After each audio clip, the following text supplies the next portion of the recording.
여러분들이 지난 몇 주 동안 고린도전서 10장 그리고 11장 2장을 고린도 교회 안에 있는 문제에 대하여 지적을 하고 그 문제가 주님 오시는 그날까지 이 땅에 있는 모든 교회에 동일한 문제들이 있을 수 있다 라는 것을 전제로 교회 안의 문제점을 지적을 했습니다. 기독교는 완전을 추구하는 존재가 아니고요. 기독교는 하나님께서 우리를 완전케 하셔서 불완전한 문제 많은 성도들이 조금씩 성숙해져가는 과정을 신앙생활이라 이렇게 합니다. 그래서 이 땅에서 완전한 사람은 찾을 수가 없어요. 왜? 죄인으로 태어났기 때문에 이 죄의 영향력이 예수를 믿고 하나님의 자녀가 되어서 하나님이 우리를 의인으로 인정해 줬지만 여전히 우리 안에 남아있는 죄의 뿌리들은 그리고 죄의 근성들은 습성들은 계속 우리를 힘들게 하고 어렵게 합니다. 그럴 때마다 성령 하나님의 도우심으로 우리가 조금씩 말씀을 통해서 새로워져 가는 겁니다. 고린도 교회 성도들도 마찬가지예요. 교회 안에 문제가 있었어요. 그러면 문제만 지적하는 것으로 끝나면 안 되죠. 문제를 정확하게 지적하고 문제에 대한 해결책을 줘야 될 거 아니에요. 그게 오늘 고린도전서 12장 1절부터 3절까지 말씀이 문제에 대한 해결책입니다. 다른 말로 말하면 기독교가 갖는 독특한 기독교만이 타 종교와 다른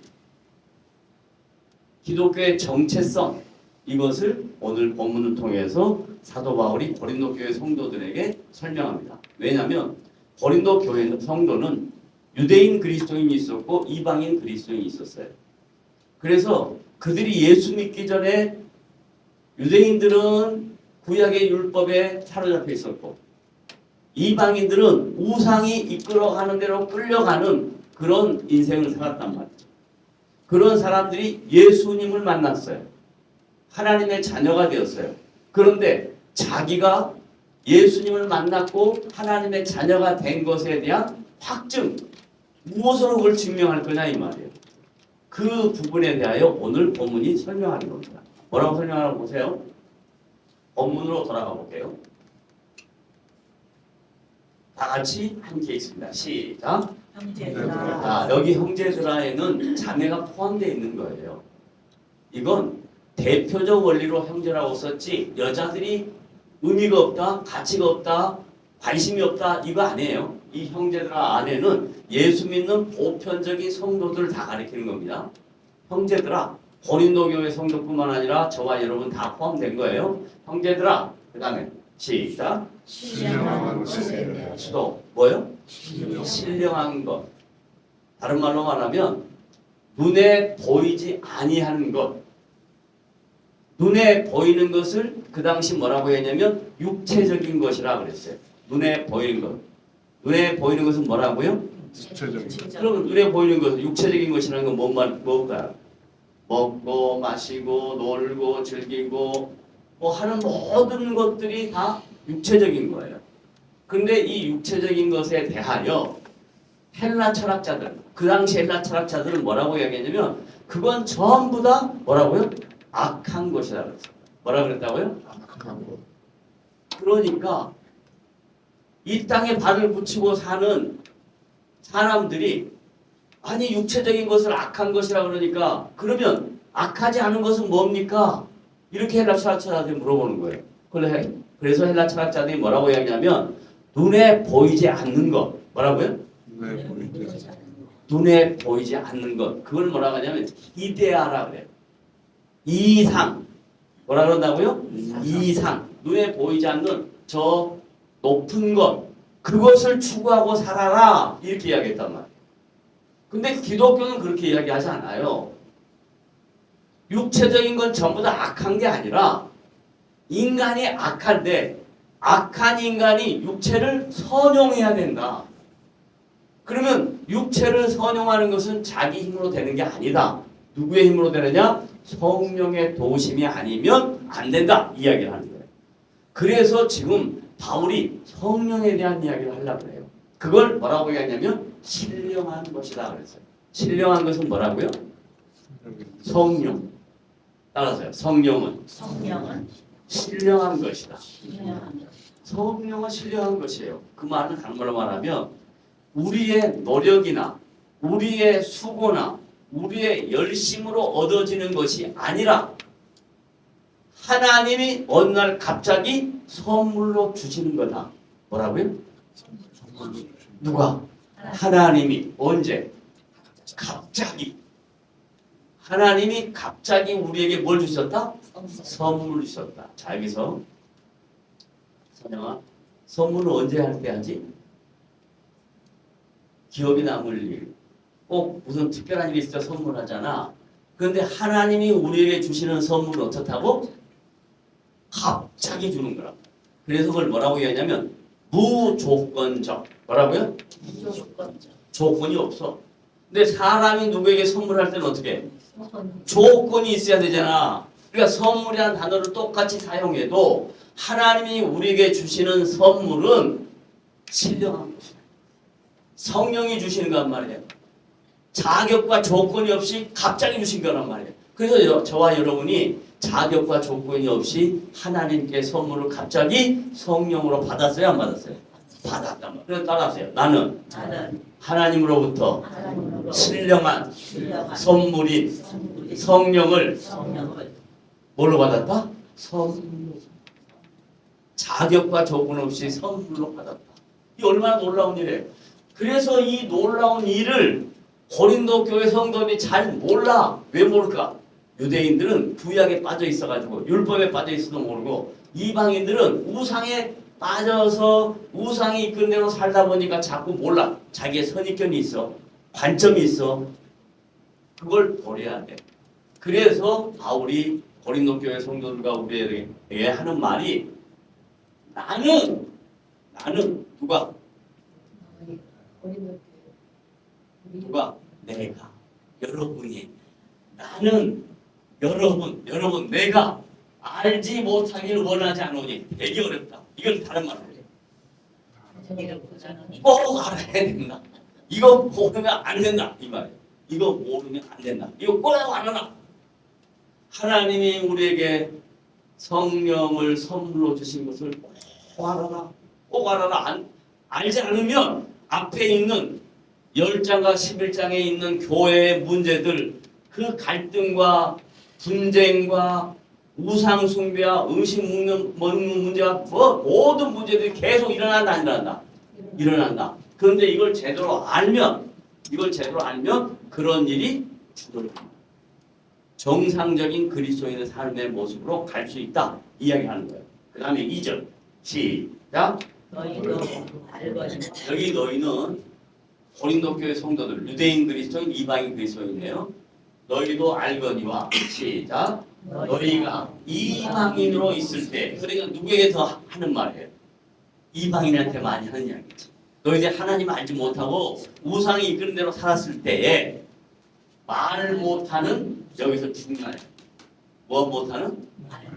여기 그냥 우상은 말 못한다 이 말은 맞지만 이 말이 뭔 말이냐면 우상은 인격이 없다. 말을 못한다 이 말은 인격적이지 않다.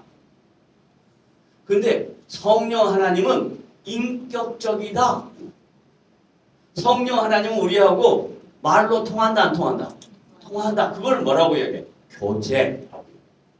주님과 나는 교제한다. 그럼 뭘로 교제해? 말로. 뭔 말로? 기도. 말씀. 이걸로 교제한다 이 말이에요. 근데 우상은 뭐예요? 말을 해요 못해요? 못하니까 뭐예요? 비인격적이다. 그러니까 저 부처님 앞에 가면 부처님 말해요 안 해요? 말 못하니까 맨날 이러고 있지. 뭔 말이 가겠어요? 돈 안 내? 한 대 맞을래? 이거 아니에요. 어떤 신도, 이방의 모든 신도 우리와 인격적으로 교제할 수 있는 신은 없어요. 왜요? 그건 다 피조물입니다. 우상은 다 피조물이야. 인간이 만들어낸 피조물이야. 그런데 하나님은 창조주세요. 온 우주 만물을 만드신 분이에요. 그리고 자기 형상으로 우리를 만드신 분이에요. 그러니까 인격적인 교제가 되는 거예요. 말 못하는 하나님이 아니라 말씀하시는 하나님. 어떻게? 말씀하시는 하나님. 그걸 뭐라고 이야기해? 성경이라고 이야기해. 하나님이 자기 자신을 말씀하셨잖아. 뭘로? 성경에 다 기록하셨어요. 말씀하시는 하나님. 따라합시다. 하나님은 지금도 나에게 말씀하십니다. 무엇으로? 성경. 말씀하십니다. 그래서 성경을 보라는 이야기예요. 성경을 안 보면 하나님을 절대 알 수 없어요. 교회 열심히 다니면 이건 알아. 목사님이 맨날 하는 얘기는 귀에 들려서 알아. 거기는 어디까지 가냐면 요렇게 해가지고 여기 왔다가 코로 쏙 빠져나. 근데 왜 코로 빠져나갈 줄 알아요? 코로 숨이 쉬잖아. 코로 빠져나가. 자, 잘 봐요. 근데 말씀을 들었어. 말씀이 이렇게 오면 요걸 타고 요 코도 지나고 입도 지나고 어디로 가? 가슴으로. 그래서 인격인 거예요. 이 인격이 변해지는 거예요. 인격이 가치가 달라지는 거예요. 인격이 인생에 살아가는 관점과 목표와 방향성이 달라지는 거예요. 근데 그게 안 달라지는 사람들이 있어요, 없어요? 수도 없이 많은 거예요.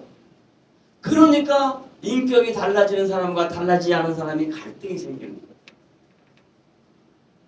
요게 머리를 타고 뇌를 타고 내려와서 심장에 와서 내 마음의 인격을 누르고 내 마음의 인격에 감동을 주고 거기에 대해서 내가 반응하고 그걸 지정의라고 이야기하는 거예요. 그래서 기독교는 인격적이다. 말 못하는 우상이 아니다. 우상이 이끄는 대로 끌려갔던 너희들이 신령한 성령으로 말미암아 선물을 받고 나면 이제 3절 어떻게 해야 돼요? 3절 시작. 그러므로 이거 결론이에요. 1절 2절에 대한 내용에 대한 결론이에요. 그러므로 시작. 내가 너희에게 알리노니 여기는 모든 사람이 포함돼요. 예수 믿는 모든 사람이 포함되는 거예요. 시작.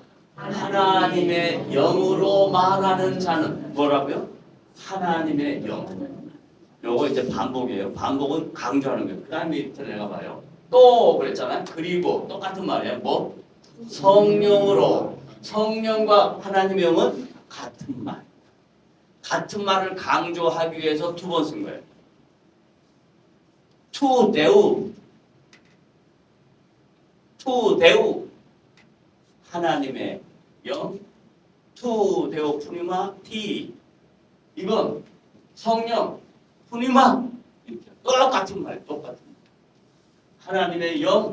하나님의 영. 성령.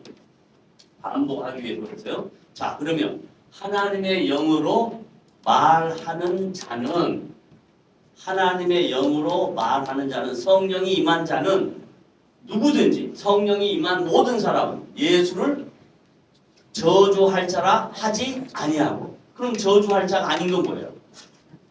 저주하지 아니할 자는 다른 말로 응? 축복하는 자. 저주와 축복이 반대말이잖아. 그러니까 하나님의 영으로 말하는 자는 하나님이 나를 뭐했다?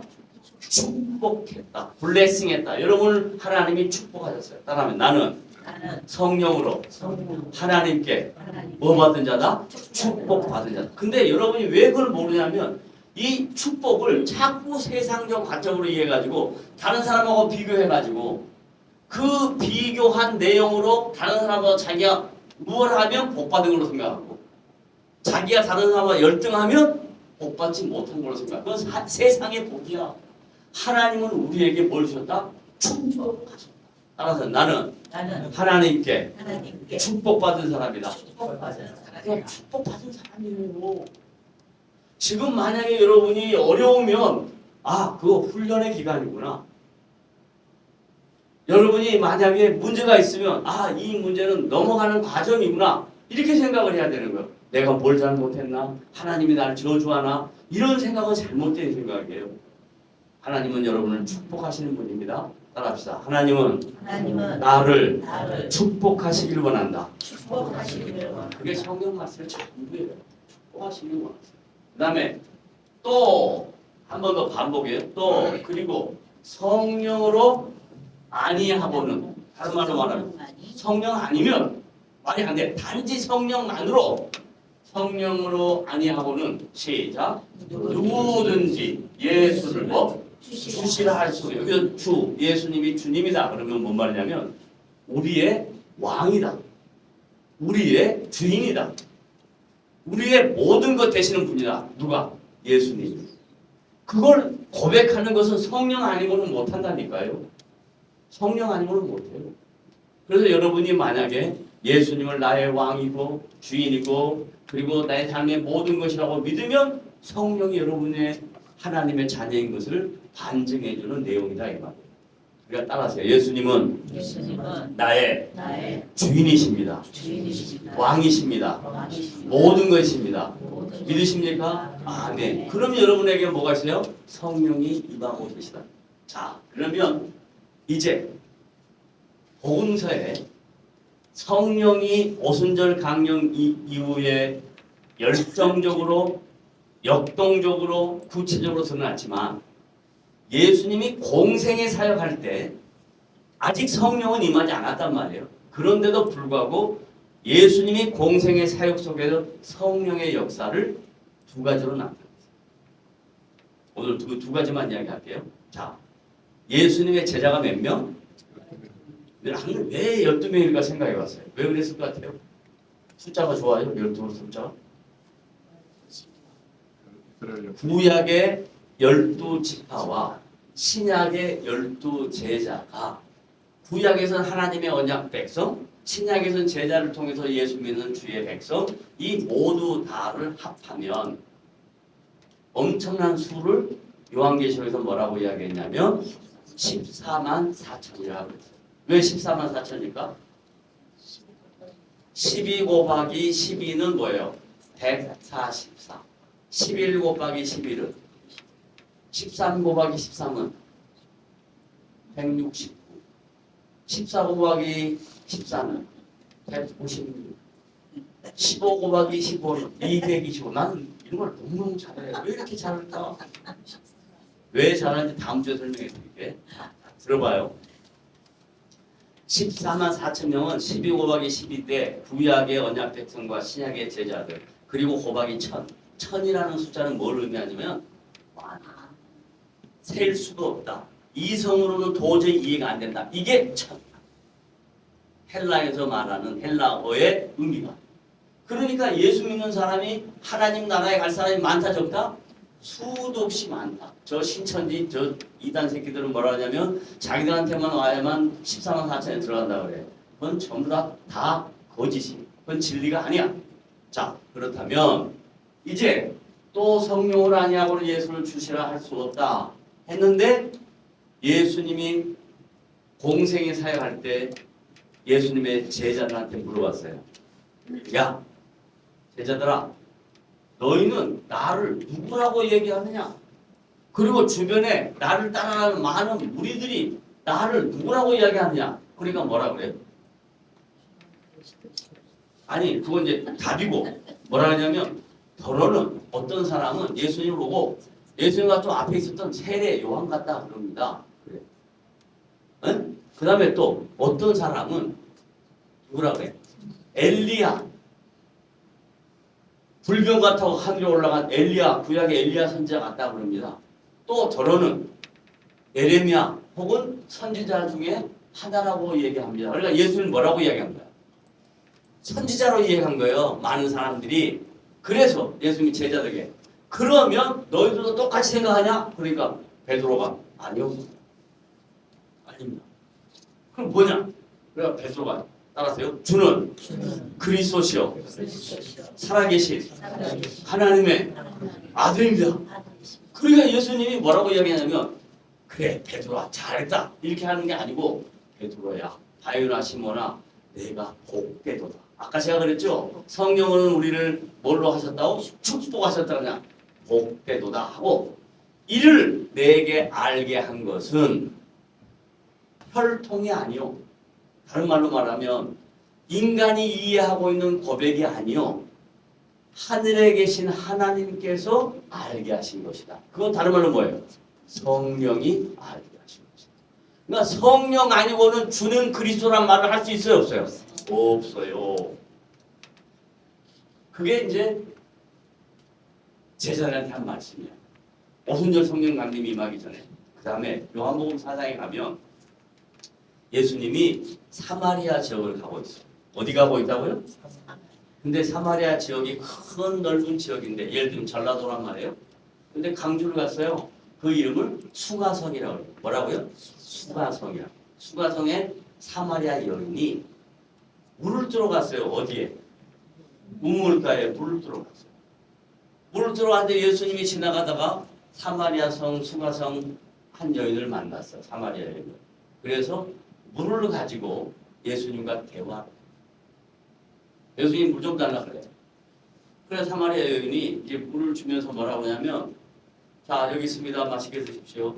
그러니까 예수님이 내가 주는 물은, 지금 내가 마시는 물은 이게 목이 말라. 먹고 나면 또 먹고 싶었어. 근데 내가 너에게 주는 말은 영원한 생수다.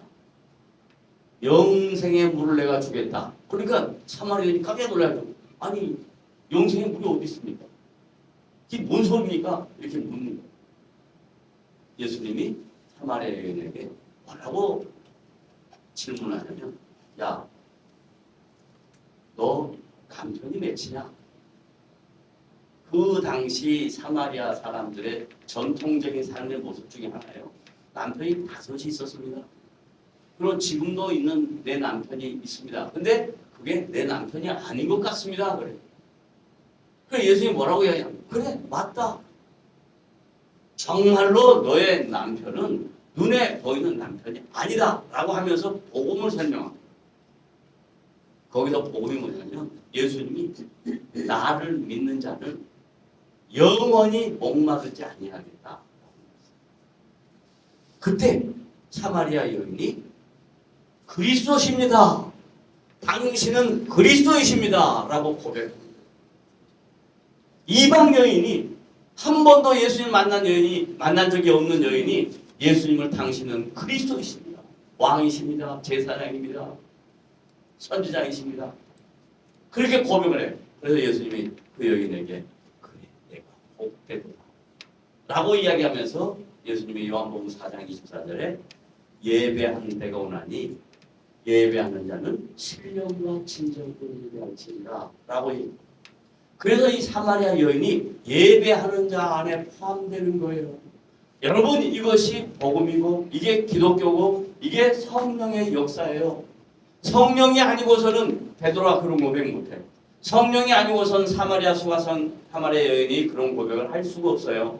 성령님이 그들에게 임하셔서 고백해 하셨어요. 마찬가지로 저와 여러분에게도 어느 날 갑자기 신령한 성령이 임하셔서 여러분이 주는 그리스도시요 살아계신 하나님의 아들이며 나의 죄를 구원하시기 위하여 십자가에 죽으시고 3일 만에 살아나신 부활하신 주님인 걸 내가 믿습니다. 주님은 나의 왕이요 주님은 나의 주인이요 주님은 나의 모든 것 되신 분입니다. 이런 고백을 할 수 있도록 여러분에게 축복하신 주님을 찬양하면 아멘.